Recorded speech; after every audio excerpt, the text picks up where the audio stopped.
Course this morning with the Commentators. What's your verdict and thoughts on it? It's a great course. It was a good course last year for the trophy. This year it's even better still.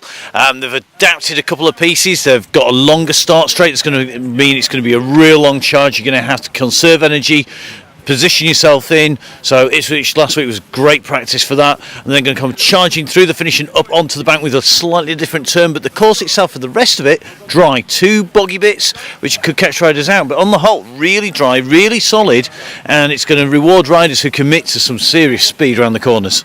I think tyre pressure will be an important one. So one of the comments I heard from riders was, "I've got no grip." Yeah, very much so. There's 2 very different sections. The section on the hill on the old spoil heap is very boggy, very muddy, so riders are running really soft tyres and really thick muds.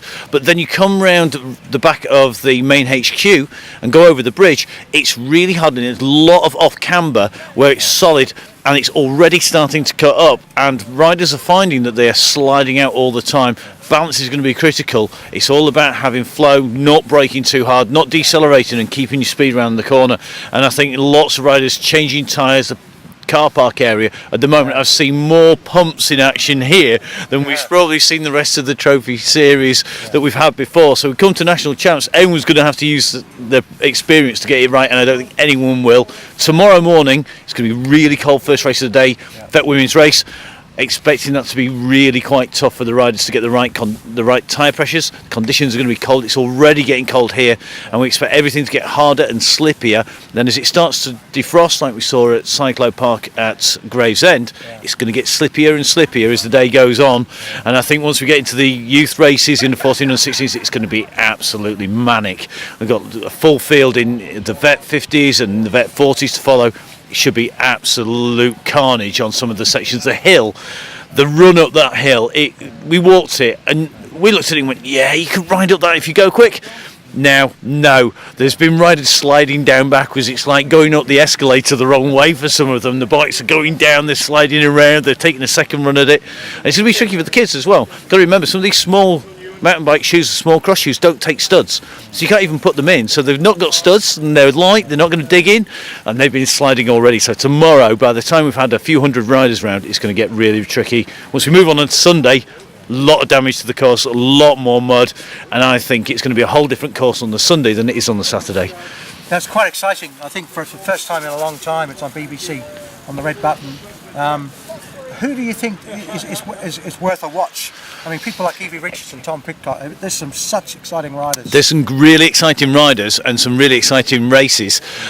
Out on the red button, it is on the internet red button, so people don't go looking for it on your TV unless it's plugged into the internet. Get it on your laptop, get it on your iPad or similar. It's on internet red button.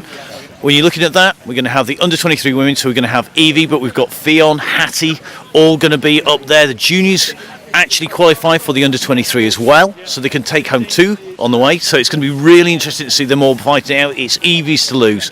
In the under 23 men, the return of Tom Pidcock. Pidcock taking on his contemporaries, and I think it's his to lose, definitely. Again, so 2 firm favourites, but behind him a massive talent as well.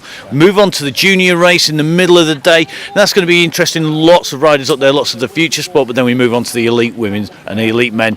And the elite women, we're going to see the return of Helen and Nikki battling it out. And they've dominated. I looked at the over the years, the amount of medals and championships they've got between them. Yeah, 10 for Helen if she can get it this time round.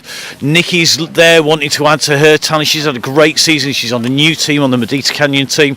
You've got Helen on her new team. They're all looking to really set out the rest of the season as national champions, so they're up there. But we can't discount people like Beth Crumpton, who could be up there and fighting for that. And a number of the women, if they're on a good day, on a tough course, it's only going to take one mistake, one slide out. There's sections of the course that are really tricky, and if you make one mistake, it's a long way back to the pit. You're going to lose a lot of time. So people need to be there, ready to pounce. But yep, Nikki and Helen battle we're expecting at the front. In the men's, Ian Fields to lose. Ian again going for another one. It would take him to 6 titles, and I think he's really fired up for this. He wants to take away that champs jersey. He's been ill, he's not been on form, he's looked like he's going through the motions for the last 2 trophies. This is where he has to prove why he's the champ. The course is going to suit him. Normally he'll put a little bit more in. We expect him to put the pressure on the long uphill bits, and right from the start, right to the top of the hill here at Hetton, it's a long drag up, and if he does his usual trick of putting 1% on the speed of everybody else, he'll just drag them and drag them and drag them, wear them down into the ground, and then go. He won't put in one big attack because they can recover and come back at him. I think he's going to keep on drag stripping it on those hills, and if that is the form, everyone else is going to have to take the battle to him. Grant Ferguson slid out in the barn last week. We're going to see if he can keep it rubber side down. He's going to challenge. Lewis Craven had a great ride in the mud of Bradford, and that is probably the nearest course we have to Hetton. And I'm expecting Craven to be on a good ride. Didn't have a good day at Ipswich. Is this the day when he gets a medal? Watch out for Lee and Kaleem. Lots of people, including Bruce and Neil on the crosscast when we were talking about it.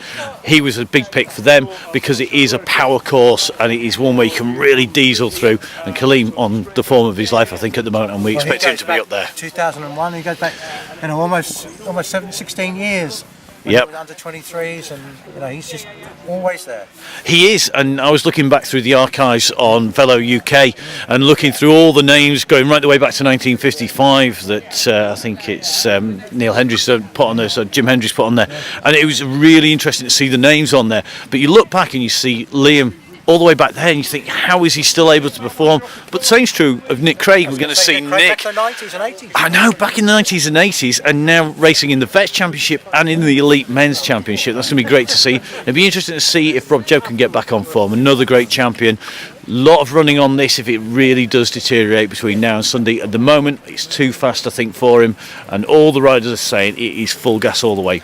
Full throttle all the way around the course, so we will see if it's going to be one of the old stages or are we going to get a new name up on the trophy and up on those medals. And finally, this event is just an absolute gem of an event to have as the final one of the season, isn't it? Because you get all the guys like Helen and Nicky and Tom and Evie, all these big stars turning up. Yeah, definitely. I think it makes a great finale to the UK season. There's some league events and some of the smaller races just being wrapped up afterwards, which is quite nice for people to wind down. But for big events, finish it with the National Championships. 2 days of fantastic action on an amazing course here at Hetton, and we're going to see the best riders back. We've got all of our continental riders coming back, and of course we've got all of the domestic guys as well. I think lots of reputations on the line, lots of people looking to prove why they should be the riders we're looking at in the future, and everybody here in Hetton for 2 days, and it is a big family atmosphere. The atmosphere out in the car parks, out at the HQ, great already, and we just expect that to ramp up and up. So if you can't see it live, come and see it live, get down on the barriers, get down on the tapes, come down to Hetton here, down into the park, because that's exactly what we want to see. Lots of noise, lots of shouting. And you'll be here listening to Matt here on the commentary. Yeah, 2 days of commentary, so I've been resting the voice through the week. It's been really quiet in our house and lots of homework done by me, so in theory got all the information, but always happy for people to come on and tell us their stories from out on the course. It's always interesting to hear how it's riding and get a bit of a preview for the next few days.